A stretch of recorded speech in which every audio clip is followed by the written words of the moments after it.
今天想跟大家分享一个不一样的视频之前都是拍一些我去国外或者是本地一些旅游的一些影片今天想拍一拍有关这部电脑苹果笔记本。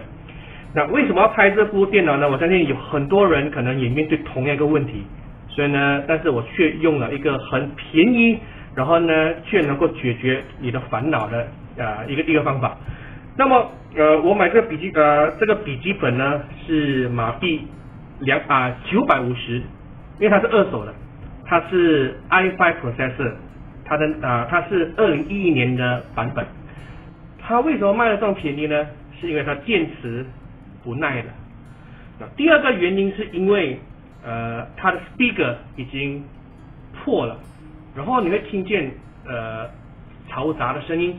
尤其是你放音乐或者是放视频的时候，影片的时候，然后尤其来到一些贝斯很重的时候，你会听到噼的声音，所以呢非常干扰。所以呢，因为基于这两个问题，然后加上这个比较旧的电脑，2011年，然后呢它就很便宜的950就卖给我了，而且它不单单是 i5 哦。而且它里面有250G 的这个的 SSD hard disk 很大对不对？那么我一定解决这两个问题嘛。那我首先先解决的就是 speaker 的问题。那当然，如果要解决 speaker 的话，我就拿去问一些人修理的人，他说这样修理大概300多400块。为什么呢？因为他有人工费，然后呢还去买这个 speaker 把它装下去。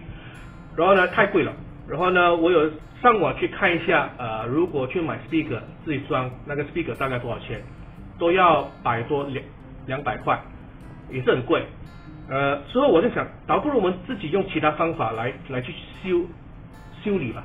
然后呢就上网去看一看，原来发现到原来有一些方法是可以把这个 speaker 修好，而且很便宜也很快。那么到底用什么方法呢？让我告诉你。